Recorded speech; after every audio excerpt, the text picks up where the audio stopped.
This Um, conference will now be recorded. yes, we can see you. Okay, very, very good. So again, I'll continue with my rem- remarks. I'm getting some feedback, but we'll work through that. Um, so I wanted to primarily just direct my comments for the most part to the residents. Of course, the staff. You guys do a phenomenal job every day. And you've helped to make this team a very strong team. So I'm very proud of you.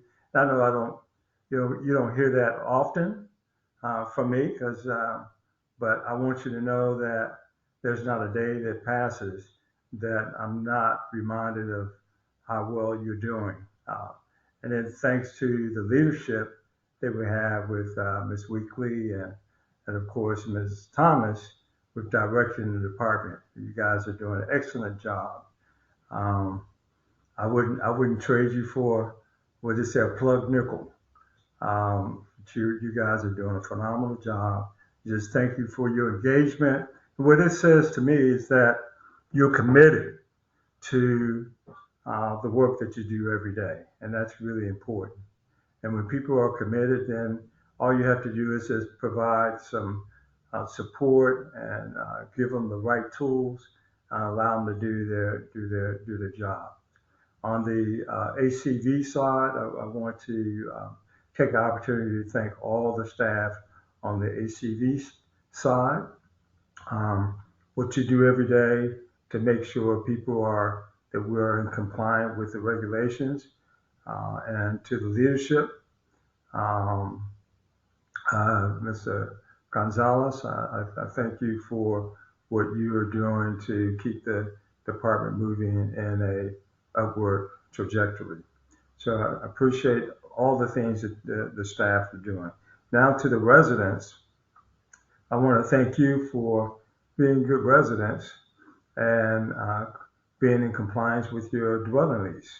That's really important that you continue to pay your rent on a timely basis and that you're in compliance with all the provisions of the dwelling lease.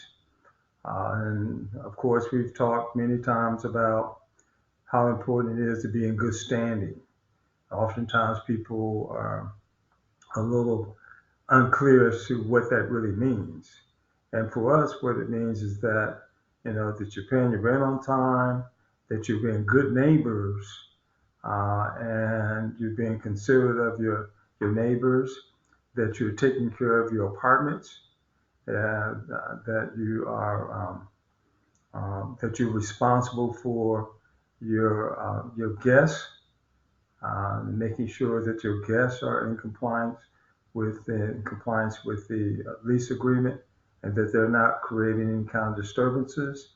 So those are the kinds of things that are important in terms of being in good standing. Of course, obviously, um, any sort of criminal activity, drugs, or violence is of course something that is a no-no for your lease agreement. So I really appreciate you staying in compliance. I will also want to share with you that we're at a point now, and I know that we're going to get into this in a little bit more detail this morning, but we're at a point where we are about to complete some of the major renovations of some of the units in phase one. And many of you are uh, residing, still staying in phase two. You're in phase two and you're going to be moving over to phase one. And I want you to know that we have a very capable team that's going to assist you in the relocation. But I want you to be mindful of any notices that you get. I want you to be very respectful to your neighbors during this sort of disruption of moving to phase one. And any questions that you have regarding the relocation, I want you to feel comfortable in reaching out to the staff, to your caseworker, to the property manager to discuss and get those things resolved. The one thing that I want to mention, and then I will uh, uh, summarize my sort of in my comments, is that we are going to institute orientation for every resident who will be moving into Jordan Park, whether it's a resident that will be transferring from phase 2 to phase 1, or whether it's someone newly coming in off the from another community who would be a new resident. They're all going to be required to attend an orientation session, and the orientation is going to be very in depth with do's and don'ts, how to take care of your apartment. It's going to be information about the dwelling lease.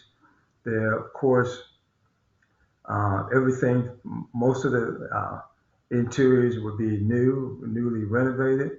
So will be some instruction on how to um, take care of the new applications of the, let's say, the thermostats. And that will be a part of the orientation, keeping the apartment clean.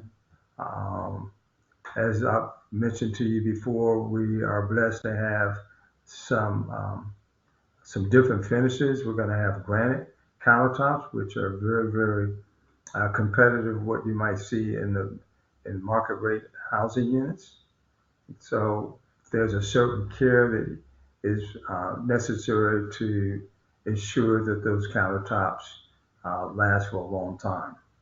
So that orientation is very important. We will not be um, issuing leases to anyone who's not willing to go through the orientation process. So I just wanted to share that with you, and just to say to you again, this is we're really excited about where we are in the redevelopment process, and this is something that when we go through the relocation, we're hoping that will be even smoother than what we experienced in the past. So with that, I will turn it back over to Ms. Danielle Thomas. I did want to ask whether or not my commissioner was able to make it on the call. Commissioner Charlton, are you on the call today? Well, perhaps she has a conflict in a calendar.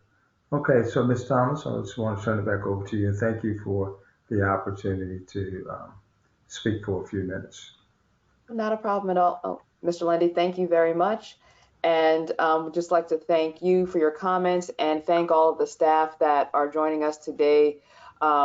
Just in the matter of, and from timing standpoint, we will dispense with sort of going through all of the entirety of the introductions. But what I will say is that our relocation team, Ms. Gonzalez Vega, Ms. Holmes, and Ms. Lovett are on the call. Our HCV team, Mr. Gonzalez, Ms. Velez, and Ms. Manning are also on the call. And ultimately, our property management team, Katrina Weekly and Sonia Walker, are on the call as well. So just quickly, the purpose of this meeting is to update, of course, our Jordan Park residents on the latest happenings for the renovations and the senior mid-rise, and also to underscore the importance, as Mr. Lundy said, of some of the notices that you've been receiving regarding the process in order to transition into the Jordan Park Phase 2. As Mr. Lundy said, I'm sure many of you who are on this call anticipate moving over to Phase 2 when it is completed. And we expect that Phase 2 will, the first 45 apartments in Phase 2 will be available for lease in late August. So time is quickly approaching. So we want to keep you apprised of the latest developments and underscore to you the importance of the next few weeks in that transition process.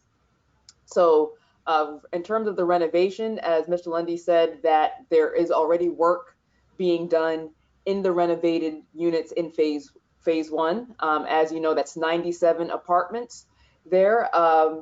Some of the exterior work has already begun. You might have seen that if you've been in the general location, of course, not in the construction site, but perhaps you may have walked by. You would see that some of the exterior painting is done. Some of the stucco work has also been done. They're working on the interiors as well, regarding installation of doors, cabinets, countertops, and so forth. So phase one is well underway. And according to our construction team, again, we expect the first 45 apartments to be delivered to us at the end of August.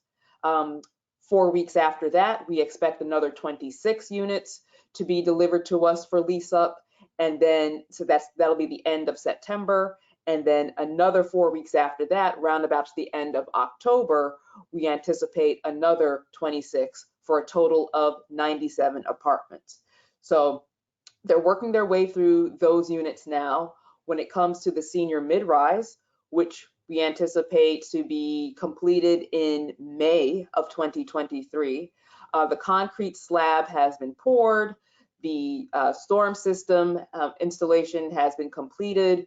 There's also been some work done in regards to the elevator shafts and so forth, because there will be elevators in the building. So they've made a lot of progress in terms of the infrastructure of the senior mid-rise building. The framing and so forth is going to start, and steel beams, you'll be seeing all of that happening as well. So again, we anticipate, barring any unforeseen circumstances, May 2023 is when that completed property should be turned over to the housing authority.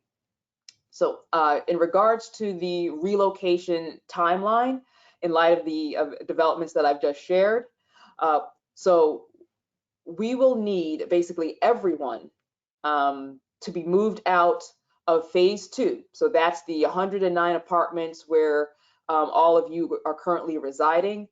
We will need all of that vacated by September 1st, 2022. So if you have not already made arrangements by September 1st, so if you have not already moved out by September 1st, 2022, or made arrangements to move by September 1st, 2022, I've got to be real honest with you. At that point, SPHA is going to have to take whatever means are available to us for us to regain possession of that unit, because the construction team cannot begin their construction in phase two unless every unit is vacated, every unit is empty. And so SPHA, our requirement and our obligation will be to turn over 109 vacant apartments. And so therefore, if you have not, I will say it one more time, if you have not already made arrangements to move or have not already moved from your apartment, SPHA will begin whatever necessary steps are required in order for us to regain possession of that unit, so that we can turn that over to our construction partner, so that construction and redevelopment can begin in phase two. Ms. Weekly is going to go into this, but I just want to say that I know that there have been screenings that have been going on, and there's been an attempt to gather information required for the admissions process for Jordan Park Phase 1 to occur, various documents and so forth that have been requested.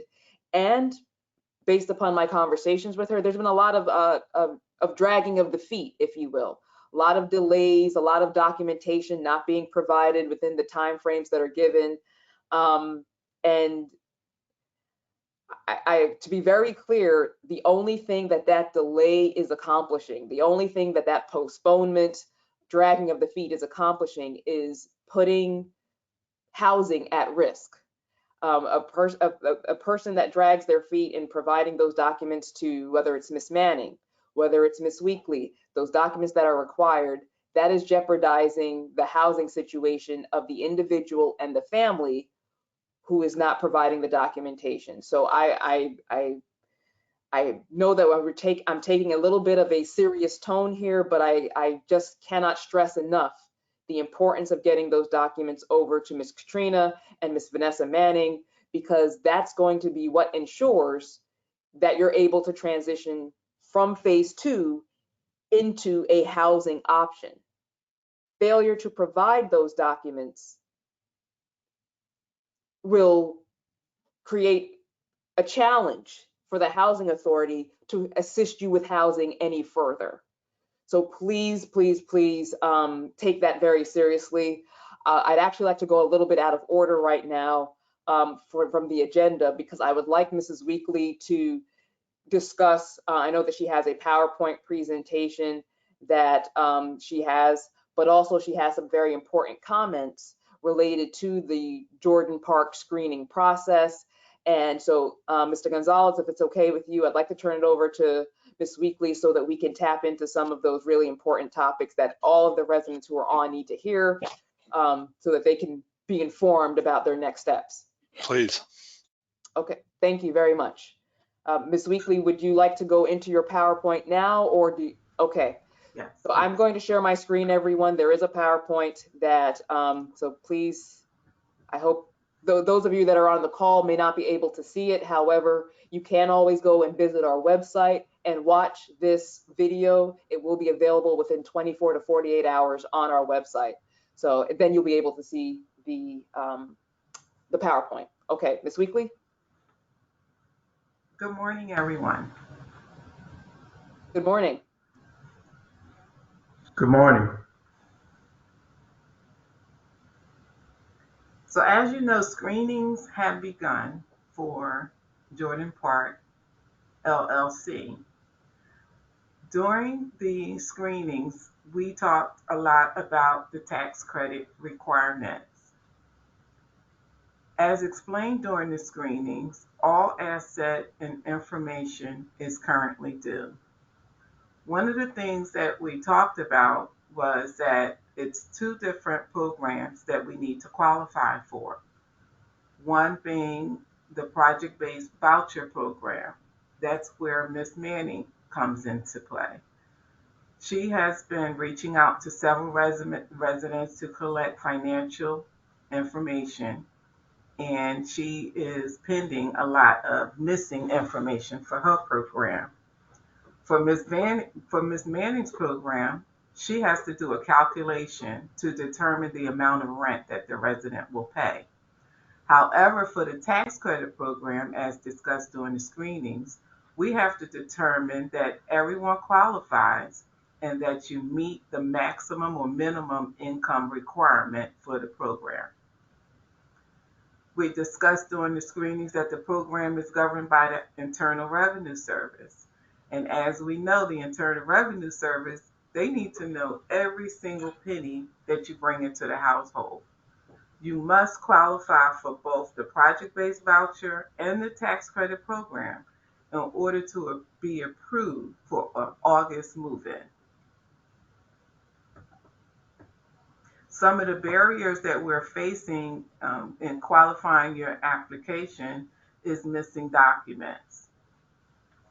We've requested your last 6 pay stubs. If you have started a new job in the last month and you don't have 6 pay stubs, we've requested that you obtain a letter from your employer on letterhead stating the amount of money that you'll be making, how often you'll be paid, and to verify its full-time, part-time status. If your income is Social Security benefits or SSI benefits, we've stated that we cannot accept the annual statement because that shifts. For the tax credit program, it needs to be dated within 30 days. That means you will need to contact the Social Security Administration, have them fax or email you a current printout. The relocation team and the ACV team has also been available to create the online accounts for you to retrieve your Social Security printout. Ms. Walker has been in the management office to assist you with retrieving these documents as well. We've requested your last 6 bank statements for all accounts. What we've been receiving is 1 page of a 6-page bank statement. We can't calculate or make a determination based on your income from 1 page of your bank statement. So we're encouraging you to read the letter, the notice that you received that states all documents that are required for, at this point, both programs, so that we can determine your income and your assets for the next year. Some people have missed their appointments. The final appointment date for all Jordan Park residents is June 30th. By now, you should have received a notice and an email stating a time for June 30th to come to the office to complete your screening packet. What we've been seeing in the past month is rent balances that are past due and utilities that are past due. You will not be able to transfer into Jordan Park LLC or qualify for the program if you have any balances due on your rent ledger or your utility bill.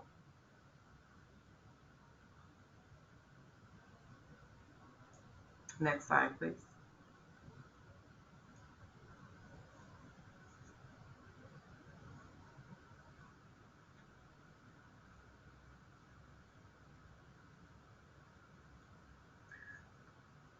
So to make a long story short, your time is running out. We need these documents as soon as possible. Please work with your relocation person, the management office, Ms. Walker, Ms. Manning.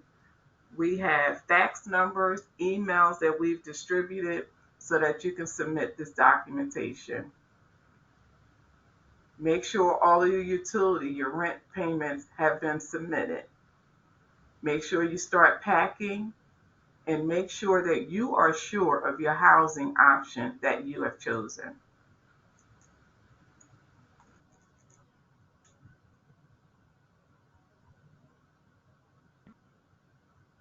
Excuse me, I have one question. Yes, ma'am. Hello? Yes. Yeah, are y'all gonna be providing boxes for the Yes. transfer? Yes. You Okay, can pick thank up you. boxes from either 1205. If you haven't realized it yet, we've moved to 1207 and 1225 Jordan Park Street, where we will have boxes on hand starting Thursday Okay, and how morning. early can we pick that up? Let's say 10 o'clock, if 10 that's all o'clock? right with the location team. Okay, Okay? So thank you. you're welcome. Important dates to remember. Documents must be submitted to the management office or your relocation specialist by July 1st. All pending documents, bank statements, income. If you have assets, we talked about at the screening, 403B accounts, 401k, any market value asset. All bills should be paid by July 1st, including your rent, utilities. If you know that you had damage to the unit that you're leaving, if you have broken windows, or if you're leaving trash behind where they have to pick up for bulk pickup, those are extra charges. Those are things that you have to keep in mind when you're leaving your old unit and moving on to the next. Application submit. We will be processing applications as long as you turn in your documents by 7/1. Our team is scheduled to meet on July 7th to compile all of your information and submit it to the third-party investor.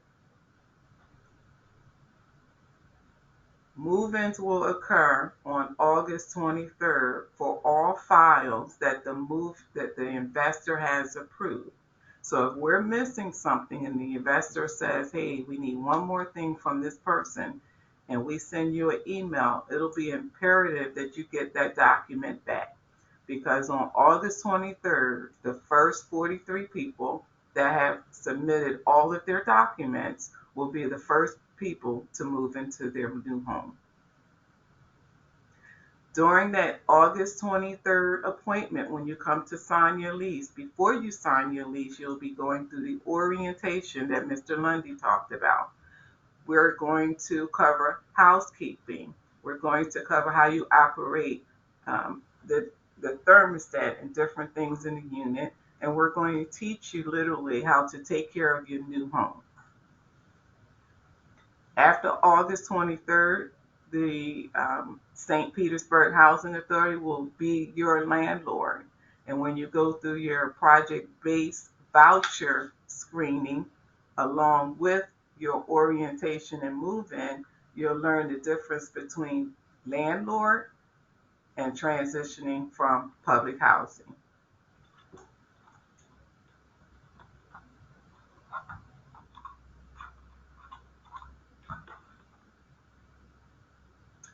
Does anyone have any questions about anything that we talked about without violating anyone's confidence? We can't go into detail about your particular file, but does anyone have any general questions?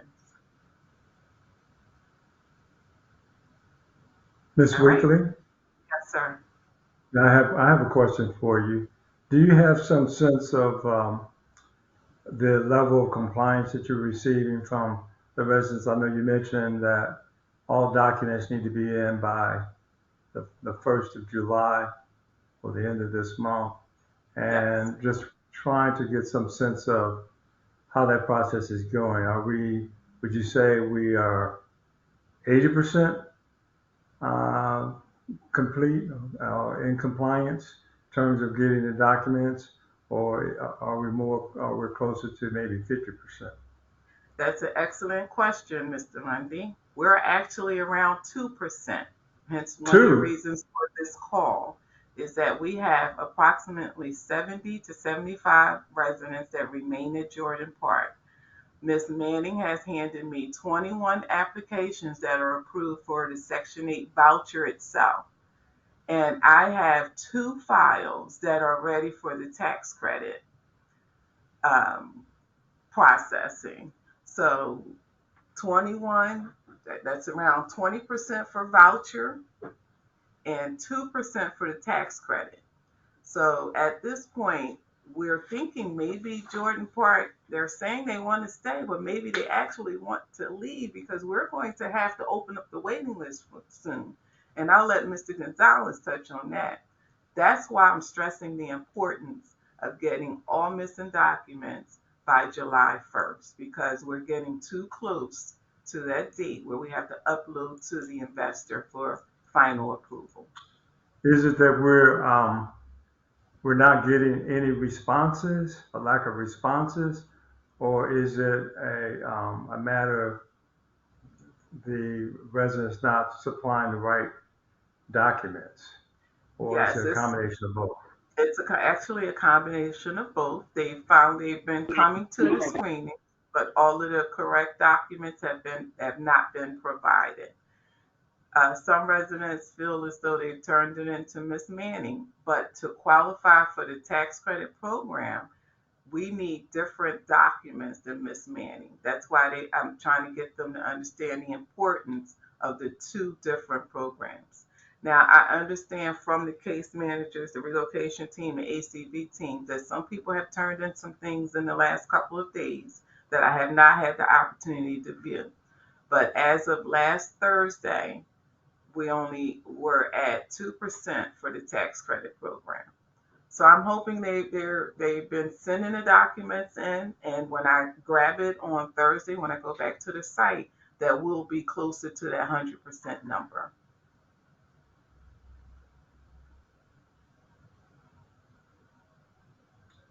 I think you might be muted.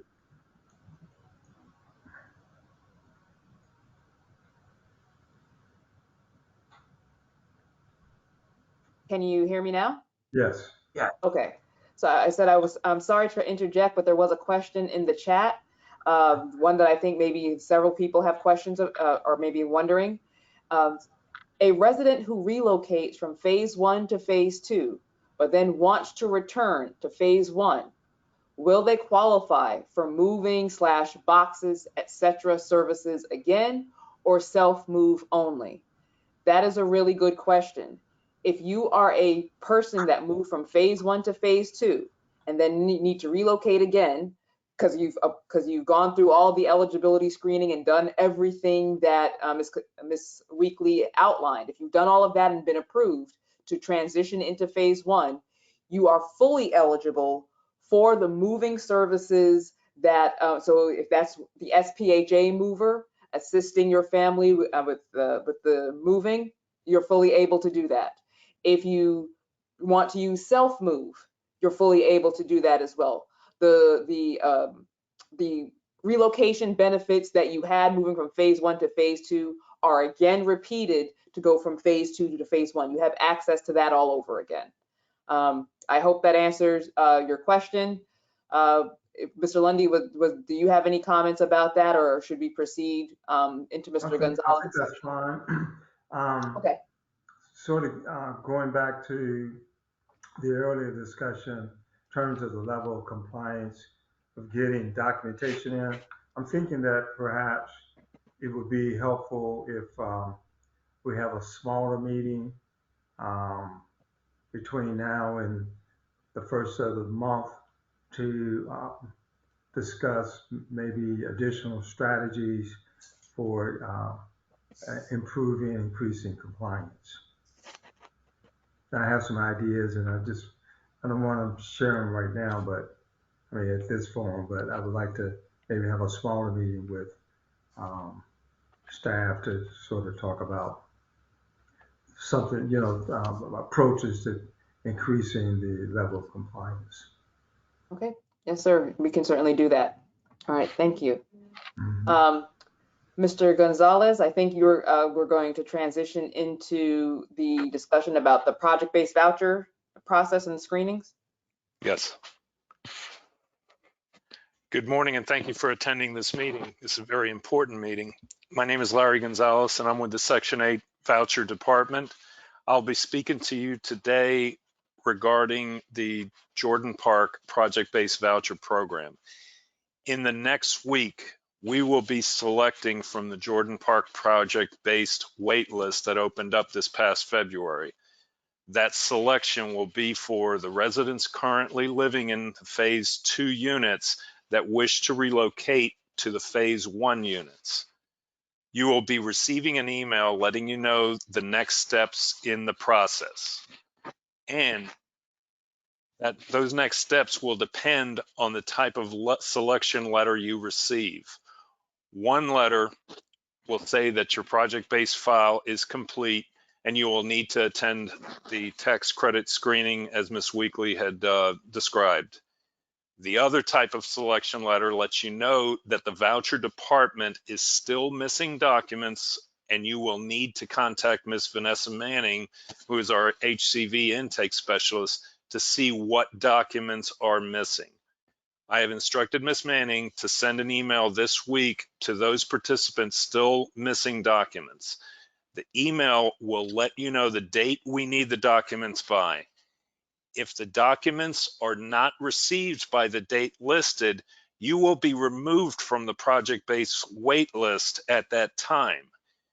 Again, if we don't get the forms to complete your file, you will be removed from the wait list and you will need to make arrangements to move from your unit by September 1st, 2022. If you're removed from the wait list, you will need to speak to your relocation specialist to see what options are available for you at that time. Let me tell you that the options right now in this market, if that happens, are very, very, very limited. So I encourage you to make sure that your file has everything that we're requiring in order for you to be approved for a project-based voucher. You're very close to moving into a new unit at Jordan Park, which has taken a long time, and I'm so happy we're here at this point to discuss this. So, excuse me. So take this seriously. Don't risk losing your voucher and your housing because of missing documents. If you're having an issue getting a document, please let Ms. Manning know. Perhaps we could help you, or we could assist you with that. But please let her know. Keep the conversation going with Ms. Manning so we know exactly where you are with the documents. You do not want to be removed from the project-based wait list at Jordan Park. So please keep an eye out for the selection email you're going to be receiving this week, and also give us any documents that we're asking for. Regardless, if you think you've submitted them to the tax credit person, we still need those same documents. So please keep that in mind when you're being selected for the project-based voucher program. I just want to interject. There were two questions in the chat, but I'm going to tackle the second one first because I think it's more relevant to what you're saying, Mr. Gonzalez, which is when will we have an approval notice telling us if we qualify to move into phase one? So, and that could be a tag team answer between Mrs. Weekly and Mr. Gonzalez, but the questioner wants to know, I guess, how far in advance or when do you expect to be sending those approval notices out, letting, John Smith know that his family has been approved for a Jordan Park project-based voucher unit in phase one. Well, as you had mentioned before, the units are projected to be ready say at the end of August. So depending on the bedroom sizes that will be available, we will send and the files that have been completed. Section 8 will send those completed files of those residents that have qualified for the project-based program. We will send a list to the Jordan Park management. From that point, they will select the qualifying residents for each bedroom size. So as an example, Jordan Park management knows that 10 one-bedroom units will be available at the end of August. Management will select the 10 residents that have completed files, qualified for the project-based program, and are qualified for a one-bedroom unit, and will send those names back to us. At that point, Section 8 will do a background check and an EIV check. The background check, as Mr. Lundy had stated, was just make sure that you're in good standing with the law. And the EIV check is the HUD check to see if you have any debts to the agency. So make sure you avoid any problems in the community and you keep your rents up and utilities up to date. But again, we will notify you for a briefing once Jordan Park management has given us a list of who's going to move into what units. Okay, so then Ms. Weekly, that's the second point then. When do you expect that, well, and I guess that might be based on when people get you documents, but when do you expect that you will be sending out approval notices to residents who want to transition to phase one? As long as we have all the documents, we upload it to the third party. They will tell us yes, approved, or no, or if there are pending documents. I expect that a congratulations approval letter should go out no later than August 10th, giving people notice that August 23rd that they'll be moving in. Okay, all right, thank you very much. This is just another question here. What if someone has a payment arrangement for a utility bill? Will that count as a past due and hinder their ability to go into phase one? There are agencies that can assist with the payment of the utility bills, but as long as they're current and they can transfer their service, then they shouldn't have an issue. But Okay, there are so many agencies right now, 211, I understand Urban League is assisting with utility bills. I would recommend reach out to their relocation specialist to see if they can get assistance so that they don't transfer that bill into the new server, into the new unit. Okay, so just to be clear, it could be possible that if someone has a payment arrangement, but if Duke Energy or whomever says, John Smith can still transfer their utilities, then even it's just the fact that they have a payment arrangement will not stop them if Duke or the utility company says it's okay to go over. Correct. Okay. All right. So, yes. So I think, so the questioner, so I think the point is, please make use of whatever resources may be available. If you have already taken advantage of some of those resources and you still have a payment plan, maybe the bill was quite large or something happened, please continue to stick to that payment plan, keep making those arrangements, and perhaps by the time it is time to move, that you will be in a better place where the bill may not be as big, or you will be current at that point. So please continue to make use of those payment arrangements and working with your relocation team to see if there may be other resources available to you. Okay. All right. So Okay, I'm then, sorry. I don't think my question is being understood. oh, I did receive assistance, and when an agency pays for your utility or assist you, they do an agency promise to pay. So they've made an agreement to take care of my bill. However, it still is showing a balance on my statements because of the way agencies work. They have a certain time period that they have to have this taken care of. So it still reflects as past due on my thing, but I have a credit. so I think that will be a conversation that so that we're just like, again, from a privacy standpoint, please talk to your property management team to get into those specific details. I'm sorry that we didn't answer your question specifically, but since it is a very specific question to your household and your family, I think that from a privacy standpoint, let's have that conversation with your management team. You can reach out to them right after I think Ms. Lovett has also said that you can reach out to her as well and have a conversation, so that way your private matters aren't being discussed for everyone. But we will get you the answers that you need to address your concerns. So, okay. So I will, just being mindful of the time, it's 10:46. Mr. Gonzalez, do you want to go into briefly the housing voucher process as well, and then we'll just talk about public housing at the end? Sure. So very quickly on the Housing Choice Voucher Program, we're issuing vouchers to the residents in phase 2 if they wish to relocate to another area in Pinellas County or out of town or out of state. If you wish to relocate with a Housing Choice Voucher, contact your relocation specialist so Section 8 can set you up to be issued the voucher to move.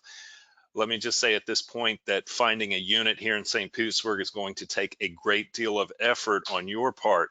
There are a lot of people looking for rental units in the area, and not many units are available. One option to you is to relocate to the new phase 1 units, and after the first year, you will be eligible for a Housing Choice Voucher. I would recommend this again because it's very difficult to find units right now in St. Petersburg and elsewhere for that matter.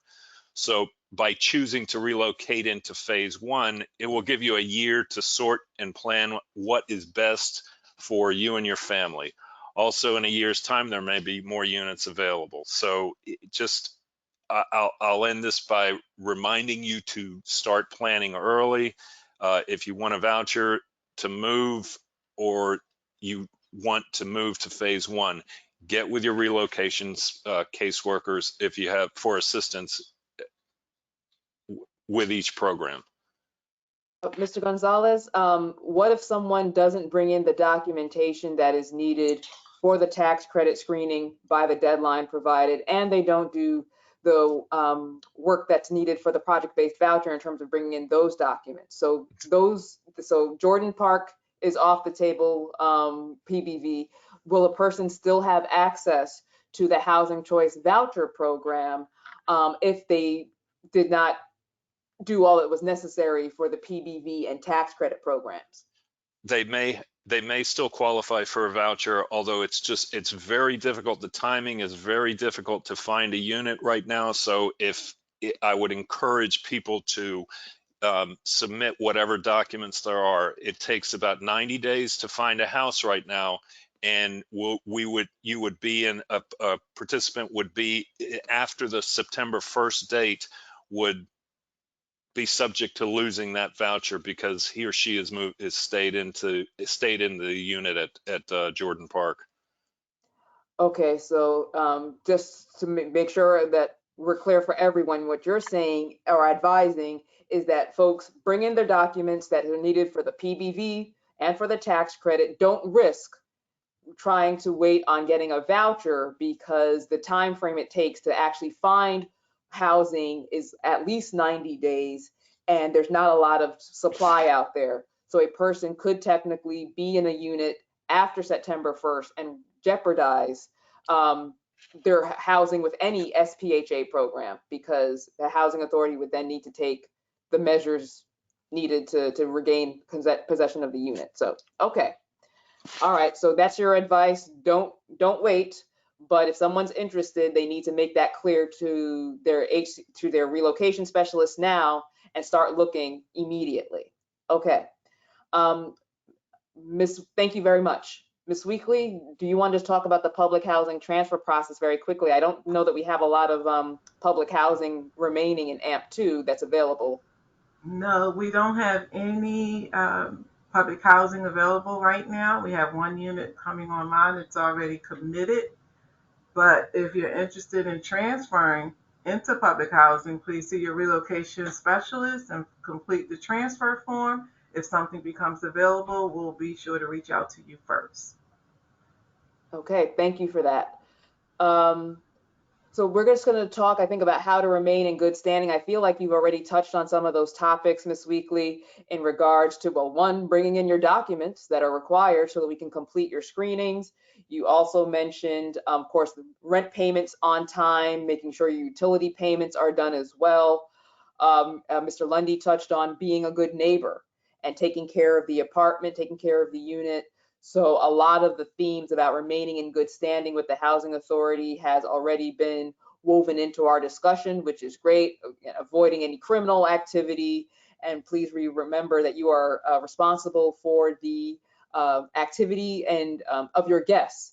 So if someone comes onto the property and they're visiting you and they engage in activity that puts folks at risk or that disturbs the quiet, peaceful enjoyment of other residents, you can be held responsible per your lease for those activities. So please keep that in mind. If folks are coming on and trying to act crazy, tell them not here, not in Jordan Park. All right, so we will just go right into what to expect when relocating to the renovated units. Ms. Weekly, I know you touched on the, and Mr. Lundy as well, about the orientation. So how long is that orientation going to take? Is it a multi-day process? Will folks have to bring things? What's it going to be?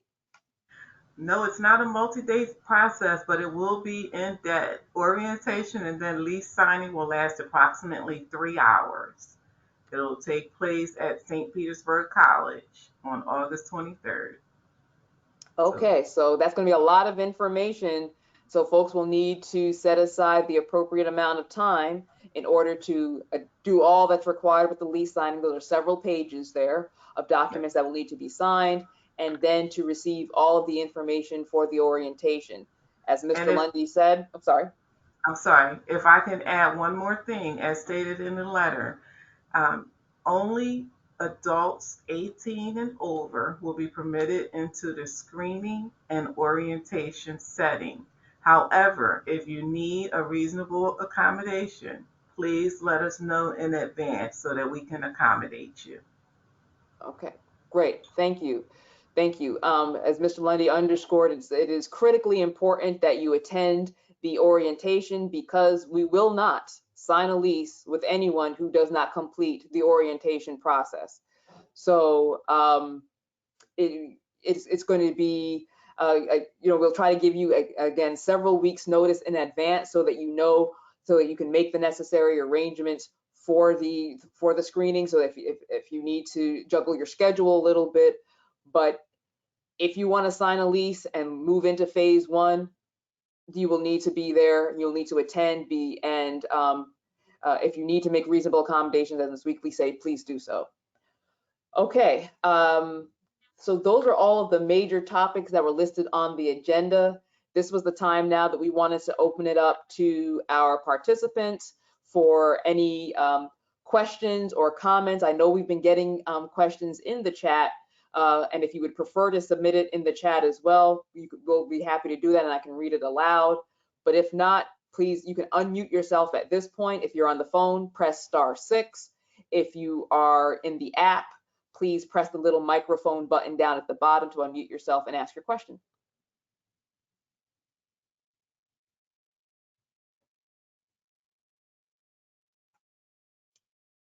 Okay, I just want to make sure that we're not overlooking anyone who may be trying to communicate something. I'm checking the chat. I don't see any other questions. We want to certainly be respectful of your time. It's 10:54 and we had this slated for an hour and we don't want to overextend. But just wanted to make sure we give everyone an opportunity to ask any questions they may have. And if you don't want to ask your questions here live in front of an audience, you can certainly reach out to your relocation team, your relocation specialist one-on-one and ask those questions. Reach out to, if it's HCV related, Ms. Manning or Ms. Velez or Mr. Gonzalez, or property management, Ms. Walker and Ms. Weekly, to have those discussions if it's something that you prefer to discuss privately. Okay, so if there's nothing else, Mr. Lundy, just want to give you the chance to make some parting comments. Well, thank you, Mrs. Thomas. Just want to thank the staff for everything that you do. As I mentioned earlier, I thought this was a good meeting, good information, well organized, and the residents, you really given them the kind of information they need to be successful in the relocation, whether they're going over to phase 1 or whether they're leaving Jordan Park and going out into the larger community. I think it was a very good informational session. So that's really all I have. Also, I guess I would end by asking the attendance of Mrs. Thomas, Mr. Gonzalez, and Ms. Weekly in the conference room immediately following this meeting, just to have maybe 10 minutes to kind of debrief and discuss some strategies going forward. So with that, that's all I have to say, and thank you all for coming out this morning. Yes, thank you very much, Mr. Lundy. Thank you everyone for your questions. We appreciate all the questions. If you think of something later, please reach out and we'll be happy to follow up with you. Thank you to the staff, to our relocation team and to our HCV team and property management team. Please expect probably a lot more calls or questions from our residents in the days leading up to July 1st. So I know that your phones and your emails will be ringing and your inboxes will be full. So please look forward to those comments and questions from folks. Please, everyone, stay safe, take care, be well, and we will have another meeting at 4 o'clock this afternoon for anyone who could not make this meeting. Please tell your friends, your neighbors to make sure that they attend this meeting if they can. If not, within 24 to 48 hours, it will be on our website, www.stpetha.org. All right. Thank you very much, and thank you for our chat commenter, Ms. Marrero Castro. Thank you so much. Take good care, everyone. We will see you again. Thank you.